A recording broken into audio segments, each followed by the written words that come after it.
in their direct right.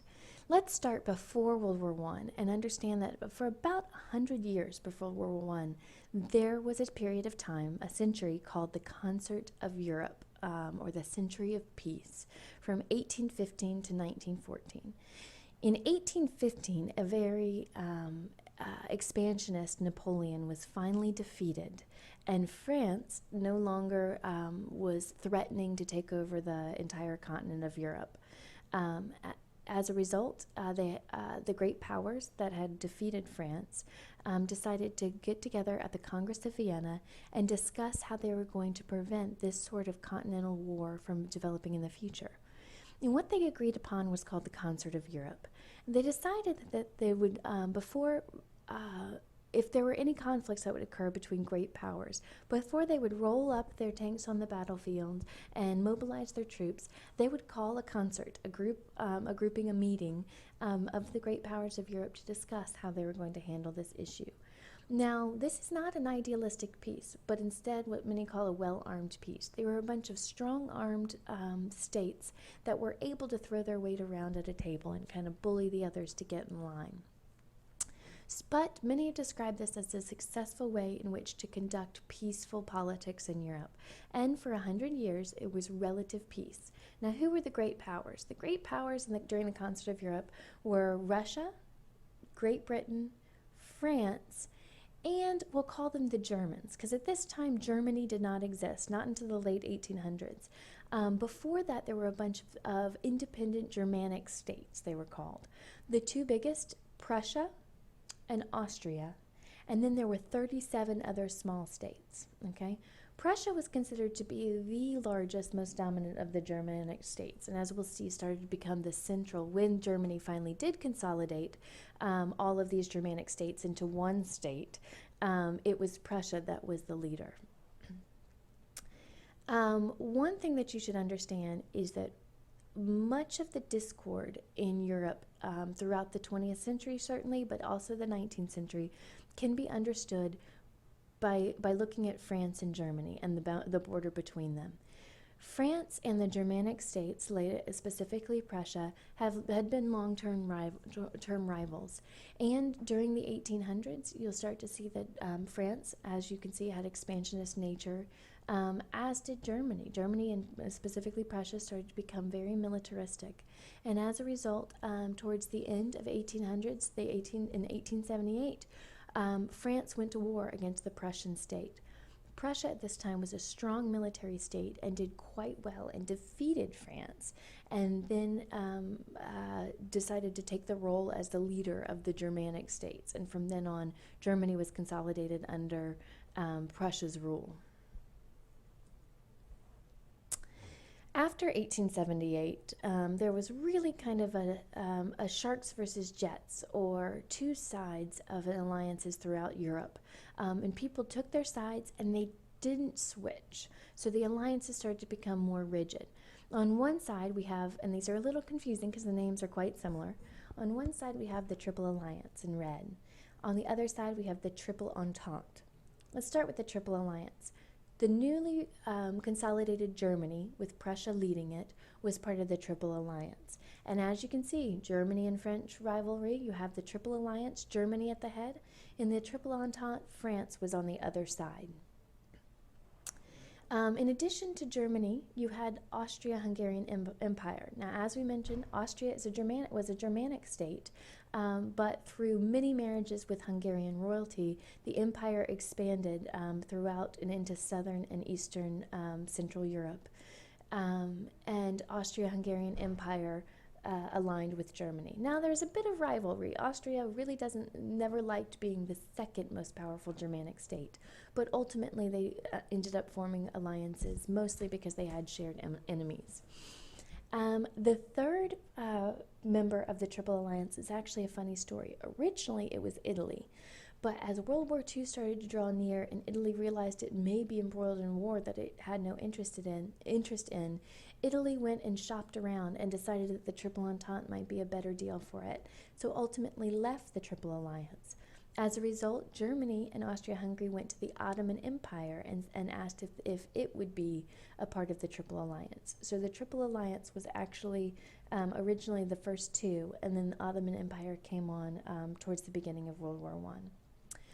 The Triple Entente. The Triple Entente included France, as we mentioned, a rival to Germany, and quite naturally, if you look at where Germany is located on the map, if you have a French rivalry on one side, France wants to make friends with Russia, the other side, so as to check any sort of rising, strong, powerful Germany in Europe. And then Great Britain. France and Great Britain had gotten along quite well, had agreed to trading routes and treaties for centuries. And so Great Britain really had a strong concern about Germany and Austria-Hungary, as well as the Ottoman Empire, and so aligned on the Triple Entente. So here you have it. On one side, the Triple Alliance, Germany, Austria-Hungary, and the Ottoman Empire. And on the other, in blue, the Triple Entente, France, Russia, and Great Britain.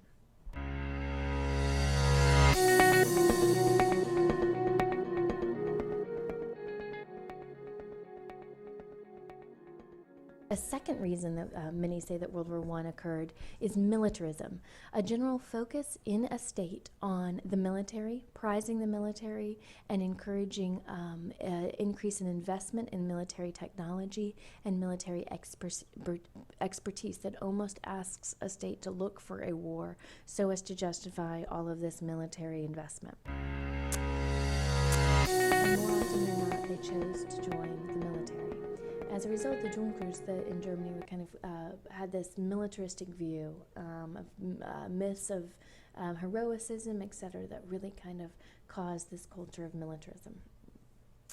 In addition to this, throughout the late 1800s was the Industrial Revolution, and along with the technological advancements in creating goods for people, there also became technological advancements in warfare.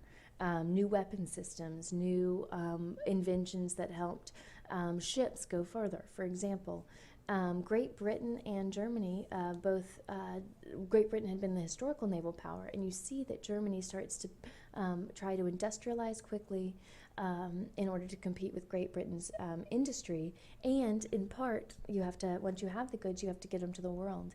And so Germany decided also wanted to challenge Great Britain's naval power.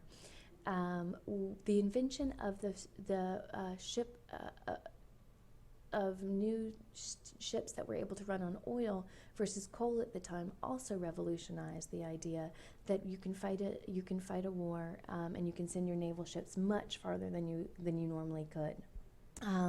So militarism is not just simply an appreciation of the military, but a general public opinion and general fervor within a state that encourages the military and prizes the military over other areas of interest.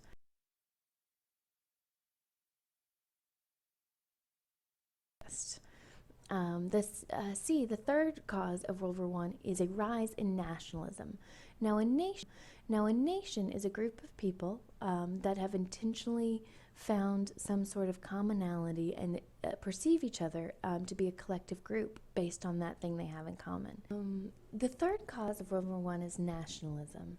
Now, nationalism, as I mentioned prior, is when a nation really focuses on its own appreciation of its culture, of its linguistic, whatever commonality it finds, and ultimately within nationalism, we see nationalism as a pretty positive connotation, as an assertion of a nation and a nation that wants to rule itself. In Europe, nationalism has a much more negative connotation because it suggests either an exclusion of other nations or an attempt for self-determination, that is, a desire to rule oneself, to have your own state, at the expense of other states' territory. And that's what was occurring during this time. In the 20th century, there was a rise of nationality, a desire for ethnic groups in Europe, specifically in Eastern Europe, to push for statehood, to become a nation with a state, or a nation-state. This is in the midst of large empires, as you can see in the map. Austria-Hungarian Empire was stretched through most of Central Europe at a time where different ethnic groups in the Central and Eastern European area were calling for independence from Austria-Hungarian Empire, as well as the Ottoman Empire in other areas, but specifically Austria-Hungary during this time. You start to see that as Austria-Hungary did very well in expanding its territory, it started to push further south. And within the south, there were several ethnic Slavic groups, including Serbs, that were very concerned that Austria-Hungary would expand into its territory, and understandably so. Years before World War I, and as I mentioned, the Serbian nationalist assassinating Austria-Hungary, Austria-Hungary had expanded south into Bosnia and had taken the territory. And so Serbia was very concerned that its independence would be threatened by a southern moving Austro-Hungarian Empire. And so the Serbs got nervous. And what happened? What happened to poor Franz Ferdinand? Well, Franz Ferdinand was a member of the royal family of the Austro-Hungarian Empire. And he was actually visiting with his wife Bosnia. He was in Bosnia, in Sarajevo, and he had just given just had a public appearance. And he was leaving the public appearance and was shot by a Serbian nationalist. Well, what happened? This is very simply put, but when Serbia when the Serbian nationalists shot the Archduke Franz Ferdinand of Austro-Hungarian Empire, the empire responded, and they were livid. They gave what was known as the July Ultimatum. This is considered one of the worst diplomatic negotiations ever. The Austro-Hungarian Empire said, "You have two options, Serbia. Either you let us come into your independent state and launch an investigation to find out just who assassinated Franz Ferdinand and whether they have connections to the Serbian government," because there was conspiracy theories that they did, "or we will bomb you. So either we're going to breach your sovereignty by coming into your territory and investigating, or launching an investigation for you, or we're going to breach your sovereignty through military conflict." Well, Serbia, a very small, weak country, but very prideful with strong nationalism, stood up to Austro-Hungarian Empire and said, "You will not conduct any investigation in our territory," and as a result, they were bombed. The Austro-Hungarian Empire bombed Serbia, and the next day Russia began mobilizing troops. Russia had long since been a friend and ally of Serbia. Thus I have Serbia, though they were not a part of the formal Triple Entente, they had really good friends who were a part, and very powerful, great power friends who were a part of the Triple Entente. Russia had was filled with ethnic Slavs as well, and so had kind of a kindred brotherhood with Serbia, and actually had formed a defense agreement, an informal defense agreement with Serbia years before. So Russia began to mobilize against Austria-Hungary. Because of the Triple Alliance and the rigid alliance that had formed, Germany sees Austro-Hungarian Empire, the Austro-Hungarian Empire mobilizing, and doesn't like Russia, distrusts Russia anyway, and begins mobilizing against Russia. Well, as a result, France, very concerned about Germany mobilizing ever, and in an alliance with Russia, begins mobilizing, and pretty soon Great Britain is involved as well. Thus, you have what was could have been a small regional war turn into a continental war. All right, for this assignment, 4.1.2, you're going to complete a quiz in which you will be tested on some of the facts I just presented in this video on the causes of World War I.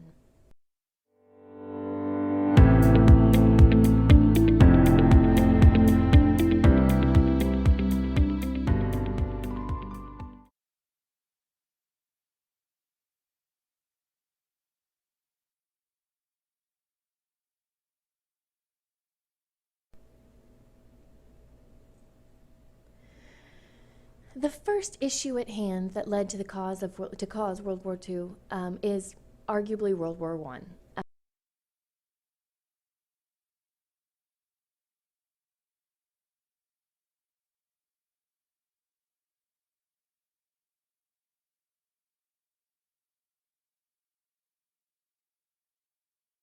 World War One peace treaty was more treaty than peace treaty.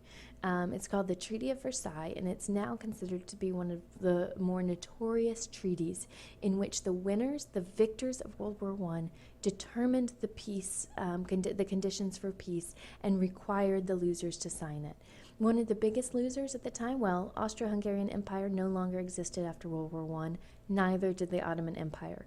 So most of the fault for World War One fell in the lap of Germany. Germany was just ascribed all of the war guilt for World War One. Specifically, the Treaty of Versailles stated that Germany lost the territory that it had always kind of desired and fought over with France, the Alsace-Lorraine.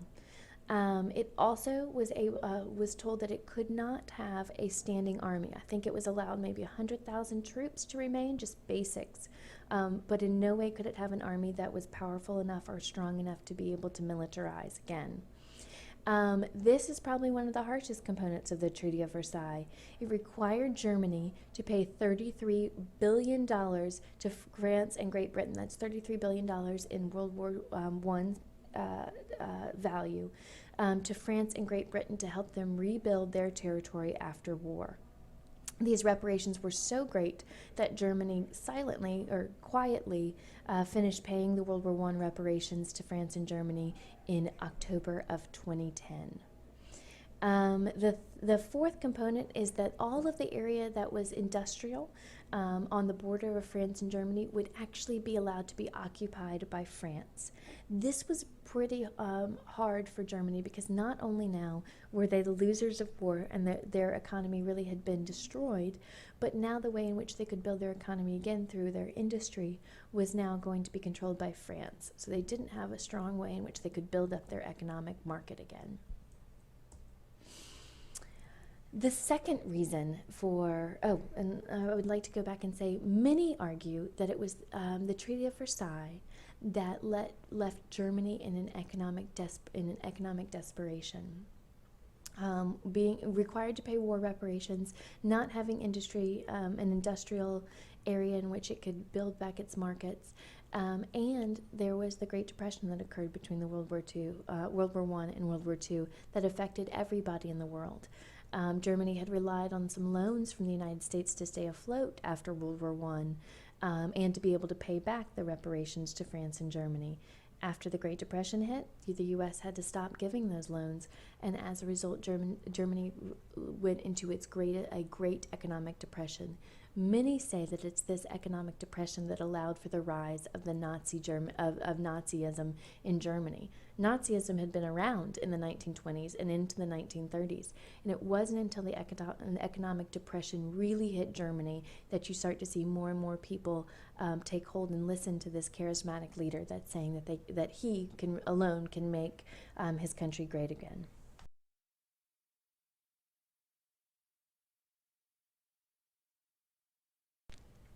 Totalitarianism. Totalitarianism is a form of government in which there is a strong consolidated power that reaches not just into the citizens' civil and political lives, but also their social, economic, and cultural lives as well. Total control over a system. And you start to see this as a way in which government started consolidating power after World War I, and many say it was after the economic depression of the Great Depression affected many worldwide. As I mentioned, Nazism started to rise in Germany during this time, and you saw a charismatic leader in Hitler who was promising the German people that it was not their fault for being in their economic desperate situation, but instead the fault of the victors of World War I, as well as the scapegoat of the Jewish people within Germany and others. You see in Italy, Mussolini did the same. Now, Mussolini chose a fascism, which is a very difficult term to define, but a fascistic government is one in which it explains that a bit of nationalism with a negative connotation.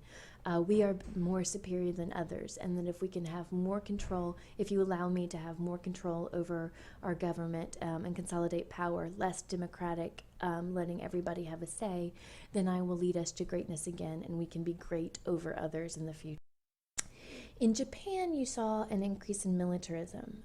Japan had long since had a noble military culture, and then during the late 1800s and 1900s, it became an industrial power under the Meiji Restoration. And you start to see it develop into kind of a more appreciation of their military and their naval power. There was no one leader in Japan that really rose to the top, but instead it was the military that took control. And during the economic depression, there's nothing worse than being an island that has to import and import goods it needs from the world during an economic world depression. Japan started suffering greatly during this time, and the military took control, suspended the constitution, and said that it would make Japan great again if it could gain more control over all aspects of the government. And finally, in Russia, you have Stalin. Stalin took control of so a little confusingly, before World War I, Russia was called Russia, the Russian Empire. During World War I in 1917, there was a communist takeover of Russia called the Bolshevik Revolution. And out of that grew people who believed that communism was the future of Russia, and in turn changed the name of Russia to the Soviet Union, the Russian Empire to the Soviet Union. And Stalin became the leader of this communist regime. And so you start to see after World War I, Stalin rising and consolidating power more and more throughout Russia. So during this time, it's more aptly called the Soviet Union.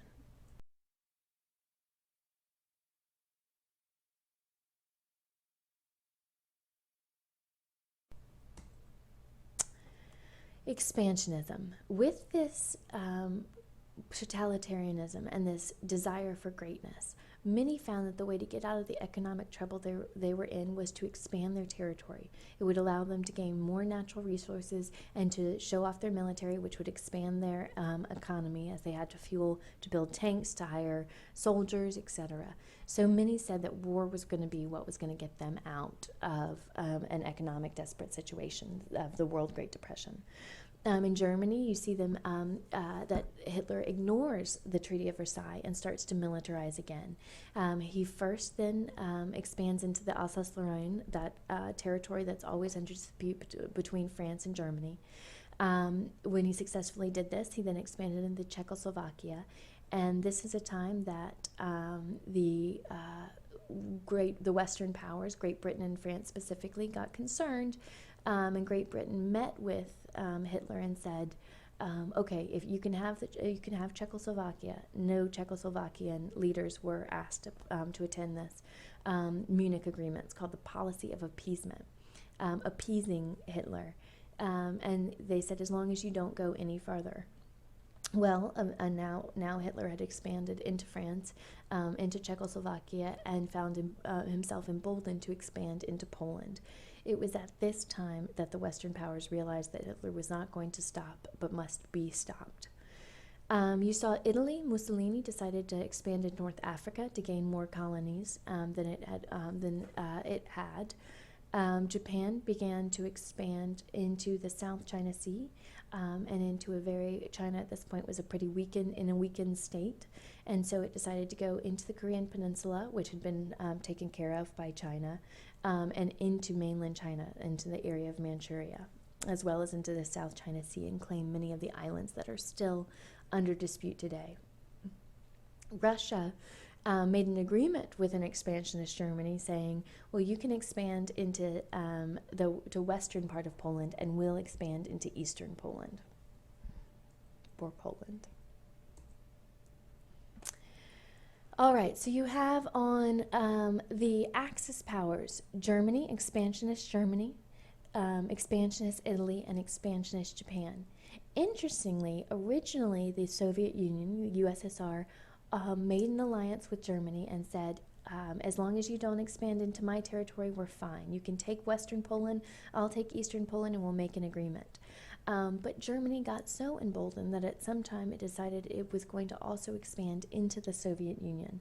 And so as a result, the Soviet Union joined forces with the opposite team. It moved over to the Ally side, made of Britain, France, and later the United States. As a result, it's important to remember that the Soviet Union and the United States ended up on the same side in World War II, but almost by accident because they had a common enemy. And so as soon as World War II was over, many of the differences between these two states, one expansionist totalitarian regime and another democratic state, there were several issues at the core that they couldn't overcome. So as soon as World War II was over, the Cold War is defined as a tense period from 1945 to 1992, in which the two superpowers, the United States and the Soviet Union, vied for superiority, but never went directly to war. So it first must be said that after World War II, Great Britain was exhausted. It had been a great power, a naval power for centuries. It had been one of the great powers during the Concert of Europe. It had fought World War I from the beginning. It had fought World War II from the beginning and was already overextended before going into World War II. So by the end of World War II, it was done. It was done as a superpower. France itself had never really gained superpower status since its attempted empire during Napoleon's time in the 1800s. And as a result, it was never in the running. So the winners of World War II that were left as the great superpowers were the U.S. and the USSR. There were three phases of the Cold War we're going to go over. The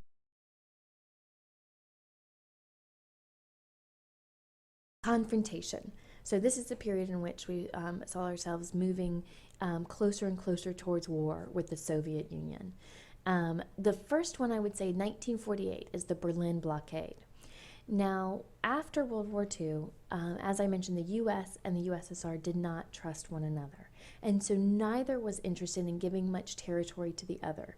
As a result, Germany, the losers of World War II, again, just like the losers of World War I, Germany was a big question mark. What should they do with Germany? And at the end of the day, what they decided is that the four allies in World War II would divide Germany into four parts. Okay, so you have a northern part, western part, southern part, and eastern part. And the Soviet Union would be responsible for the eastern part, and all of the western states would be responsible for the other parts. Well, the problem with this is that the capital of Germany, Berlin, was located in the Soviet Union's part in East Germany. And as a result, they were trying to decide, well, what do we do with the capital of Berlin? And just like they divided the rest of the country, they decided they would, in fact, divide Berlin right down the middle.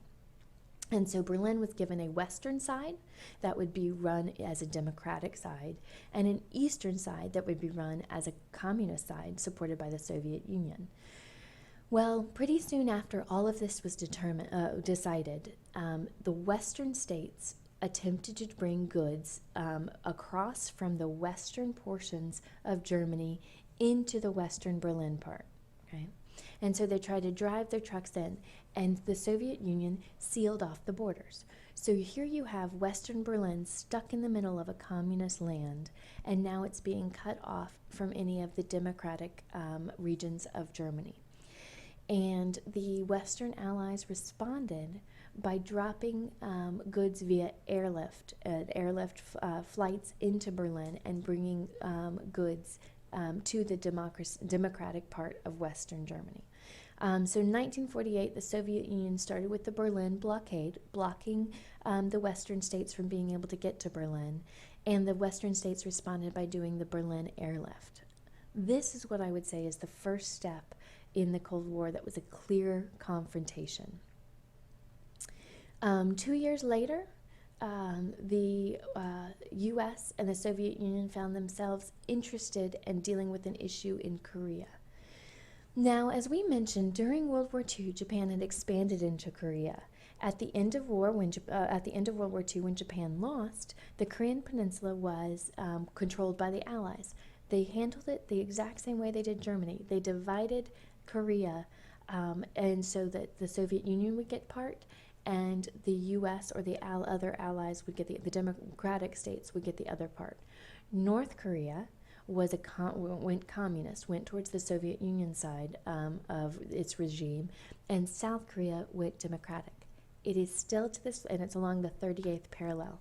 It is still to this day divided along the 38th parallel, and North Korea is a communist regime, and South Korea is a democratic regime. So much of what we're talking about during the Cold War, the legacy of the Cold War still stretches into today. The Korean conflict occurred when the North Korean side decided, and backed and supported by the Soviet Union and China to a lesser extent, decided it wanted to move south and consolidate the entire Korean peninsula. So here you see in the picture the trucks moving south into the South Korean portion of the peninsula. Well, the U.S. was very concerned about this, as they saw that this was in their deepest concern at the time was the Soviet Union communism would spread into democratic, loving states. And as a result, they decided to put troops on the ground. The U.S. put troops on the ground in Korea in order to push the North Koreans back up past the 38th parallel. The Korean conflict lasted 3 years and was considered largely successful in that the U.S. was able to push the communists back into North Korea. That said, an armistice was signed at the end, really agreeing to the status quo. So there was no clear victory on either side. South Korea remained a democratic state, and North Korea remained a communist state. And as I mentioned, still to this day, these are how the states exist. The next event we've already gone into in some details, but was the Cuban Missile Crisis. As I mentioned, this is a situation in which the Soviet Union decided to move nuclear weapons into Cuba off the coast of Florida, and the U.S. responded by issuing a public announcement stating that this is what had occurred and creating a naval quarantine blockade around Cuba so as to stop any forward movement. The Soviet Union responded in kind by trying to break the blockade, push through the blockade, and the U.S. fired shots across their bow. So in fact did not hit the Soviet Union directly. But when I say that this is the peak of the confrontation occurred in October 1962, I mean that there were shots actually fired in the directions of the Soviet Union ships by U.S. naval ships in the Gulf of Mexico that could have resulted in a direct war. This was a period called brinkmanship, in which both sides saw that they were escalating towards war, and unfortunately in the nuclear age, potential nuclear war. And you start to see after this time we move into détente.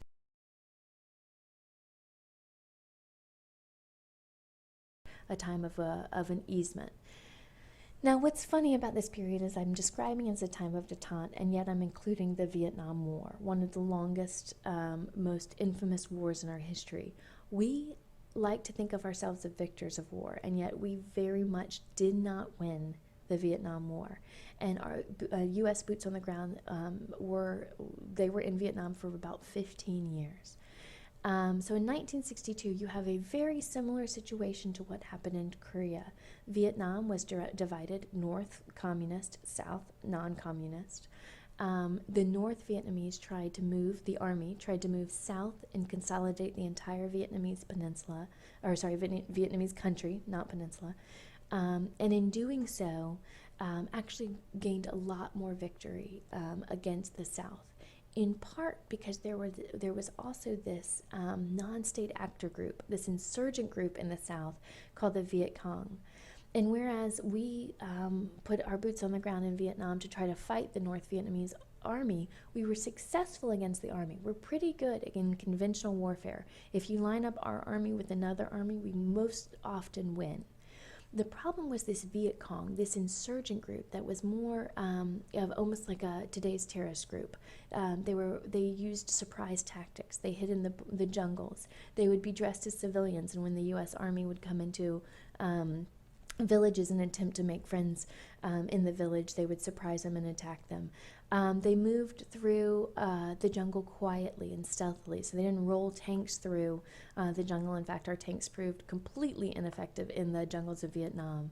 But instead, the Viet Cong relied on the Ho Chi Minh Trail, a network of secret pathways that moved from North Vietnam to South Vietnam, sometimes even tunnels underground that would allow the North Vietnamese and the Viet Cong to coordinate and bring supplies down to the south so they can use against the U.S. Army. This is why we stayed so long in Vietnam. And at the end of the war, public opinion turned against this war, and we became very tired. And in the 1970s, Richard Nixon ran on the promise that he would get the U.S. out of Vietnam. The U.S. signed an armistice with the North Vietnamese and pulled out of Vietnam. And pretty soon the North Vietnamese then launched an attack against the South Vietnamese and took over the entire country. And Vietnam was considered a communist country, and actually still nominally calls itself communist, though it practices very capitalistic market economy. All right, the Chinese, the Sino part of Sino-Soviet split. China was our friend during World War II, if you were to pick sides. And then it was such a weak state. It was our friend because Japan was our enemy, and Japan and China have long since been rivals in power for Asia. China was our friend in 1945, so much so that FDR encouraged China to be a part of the United Nations and said, let's even give it a veto power on the Security Council because it will always be loyal to us. Well, that's super interesting considering now China is one of the powerhouses that we're competing against in the international system. But during this time, so 1945, China was a friend of ours. But pretty soon after, Mao, Mao, the leader of China, decided that it was going to cozy up with the Soviet Union and link its future to the Soviet Union rather than the United States. So much so that by 1948, it called itself a communist regime and was clearly allied with the Soviet Union during the Cold War. It was pretty clear that both practiced communism, but both saw things very differently. China practiced a more rural communist view, believing that the peasants were the future of communism, whereas the Soviet Union practiced a more urban and industrialized view of communism. Second of all, one of the other issues between them was that Mao wanted to see China as the great communist power, not the second great communist power. And so you start to see that Mao starts bad-mouthing, for lack of a better word, the Soviet leadership throughout the 1950s and 60s. And by the 1970s, you start to see that there's a real split between China and the Soviet Union. A classic example is at the end of the Cuban Missile Crisis, when Khrushchev was ultimately viewed as losing the negotiations with Kennedy, agreeing to remove his missiles from Cuba. Mao came out and very strongly said that he failed as a leader, and that if Mao had been negotiating, this never would have happened, and very antagonistic and publicly so. Well, very smartly, the U.S. saw by the 1970s that China and the Soviet Union were really discordant, and as a result decided the best way you handle two enemies that don't get along is you drive a wedge between them, like any good adolescent teen movie would suggest. You go and you make friends with your enemy's friend. And so you see at this time in the 1970s, Richard Nixon was the first sitting president to visit China. And he went and he walked the Great Wall, and he waved at pandas, and he opened up trade agreements with China. You see at this time, then China started to become a trading partner for the United States. And also started to think maybe a little capitalism in our lives doesn't hurt anything. And this was, interestingly, as I mentioned before, a time in which liberals started saying, hey, even during this Cold War, you start to see that it's not all about military conflict, but instead the U.S. is calling itself an enemy of China and yet going and visiting China and beginning to trade with China. And as I mentioned at the time, they also began trading with the Soviet Union during this time, though much more quietly. You started also seeing that there was a bit of an exhaustion when it came to the arms race. Both sides during the Cold War felt like they had to out-arm each other in order to truly compete with the other. There was high insecurity, a question of whether they would go to war. And so when the U.S. detonated its nuclear weapons in 1945, you saw the Soviet Union attempt to detonate its first weapon in 1948. And as it got a better weapon system, you see the Soviet Union responding in kind with an even better weapon system. The space race during this time, the Soviet Union got to space, and so we got to the moon. Well, in the 1970s, you start to realize that there was a lot of economic exhaustion about this. More and more, both of these superpowers were attempting to be just that, superpowers, and yet they were using more and more of their economic trust, all of their money, to be spent on guns versus butter, it's called, to be used more on armaments than on growing their economy. And both of them started to see that this was not great to maintain superpower status. You need to invest in your economy and grow your economy. And so during the 1970s, you also start to see them engage more and more in agreements with each other about arms, limiting arms, so that it wouldn't just get caught up in these arms races that would go on forever. And so one of the best ones, pardon me, I know you can hear the chapel bell. Try to focus on me. One of the best agreements that they came to was called the Strategic Arms Limitation Treaty, or SALT, in which they said, whatever we do with nuclear weapons, let's go ahead and take the smaller weapons and attempt to sign a treaty saying we won't just increase our stockpiles of them, but we'll actually leave them alone and even at a point start to try to decrease our stockpiles. So you start to see them making a steps towards each other and at least saying, let's pause in the arms race right now. Well, it was after 1978 that you started to see them move towards rapprochement.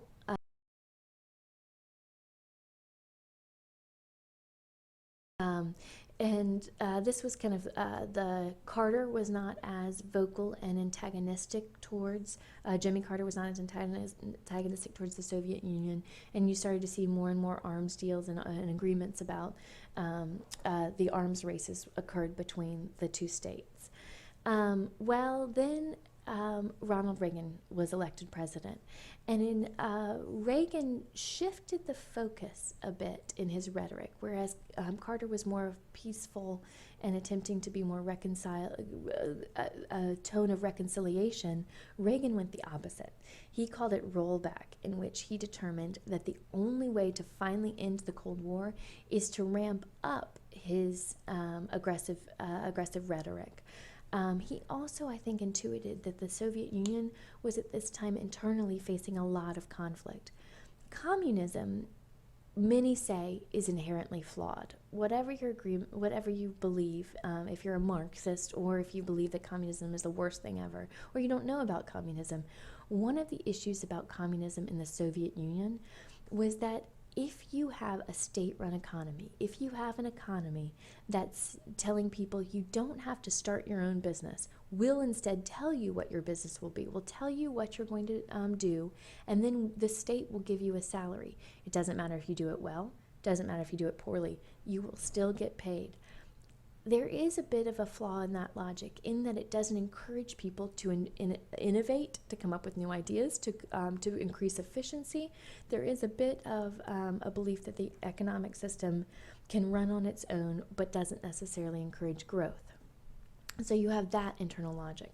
You also have the issue that if you encourage everybody to do industrial urbanization, you don't have as many people growing and or diversifying your economy in other areas, and that's one of the criticisms of the Soviet Union. And then the third belief of why was the Soviet Union not as strong as it was in the 1980s and starting to see internal conflict. A third reason was that it had been spending so much money on armaments and not on building an economy that it was starting to see major economic problems occurring. Well, Reagan may have intuited this, but Reagan launched what was called the Strategic Defense Initiative. Instead of saying, I'm going to stop building arms, in 1983, Reagan went in front of the American public and looked them in the eye on the nightly news and said, I am going to double down. I am going to create the world's most sophisticated defense system so that no nuclear attack from the Soviet Union can ever be possible to the United States. And what he said is, he said he's going to determine how to build a defense system that doesn't just wait for a nuclear weapon to fly through the air into the atmosphere and then blow it up, which is what the defense system really was at the time. But instead, he's going to set up, as the image shows, these satellites that were able to shoot lasers at nuclear weapons in space and destroy them there, so they will never possibly be able to come and hit the United States. What's interesting about this is that there was no scientific evidence at the time to suggest that this was possible. To be honest, there's no scientific evidence currently that really shows that this is something that is achievable. Many criticized him immediately and called it Star Wars, said he'd been watching the Star Wars movies, which were out at the time, the original ones, and he said this is science fiction, this is not real. But what was amazing at the time is whether or not Reagan believed that this was achievable, or if this was just one of the best political bluffs in the throughout the Cold War. The Soviet Union, declassified documents from the Soviet Union suggested that they got very worried and realized that they had in fact potentially lost the Cold War, that if the U.S. was serious, that they would not come close to being able to invest the money that was required to compete with this kind of defense initiative, in which case many say that it was the SDI, the Strategic Defense Initiative of Reagan, that kind of signaled to the Soviet Union that they were losing the Cold War. The clearest change for the Cold War came with the appointment of Mikhail Gorbachev as the leader of the Soviet Union. Whereas the other leaders, Khrushchev and others, and lesser-known leaders, had been more of the old guard, very interested in communism, very rigid in their belief systems. Mikhail Gorbachev was considered to be younger, much younger than any of the officials, more cosmopolitan and more open to new ideas. He had studied abroad in Europe. He knew multiple languages. His wife was an economist, and he had been around economists that had long since told him about the concerns of the internal economic issues of communism in the Soviet Union. And so when he came to power, he really assumed that there must be strong reform. And he started intimating that there would be strong policy reforms. And he started implementing them. And this took place over several years. And by the 1989, many believed that the end of the Soviet Union was, and as a result, the Cold War was near. Many believed that the Soviet Union could no longer exist as a large communist regime that it had. And one of the biggest symbols of that was that in Berlin, a wall had been built between the Western Berlin Democratic side and the Eastern Berlin side, and nobody was allowed to cross those. And in 1989, just ordinary people, started coming from Western Berlin and Eastern Berlin, started knocking down the walls and then climbing over the walls and reuniting with cousins and family members that they hadn't seen in decades because they had not been allowed to cross the walls. And the Soviet Union let it happen. They let this wall come down, and they let, without any enforcement, and many believe that this was the symbolic end of the Soviet Union, and as a result, the end of the Cold War. In 1991 was the formal dissolution of the Soviet Union, and in 1992, many of the states that existed under the Soviet Union. So as you see, all of this in the colored map, Russia became the largest state in the former Soviet Union, and then you see all of these other states were born out of this. So by 1992, many of these states chose to create constitutions and chose to create democratic regimes and to no longer be communist.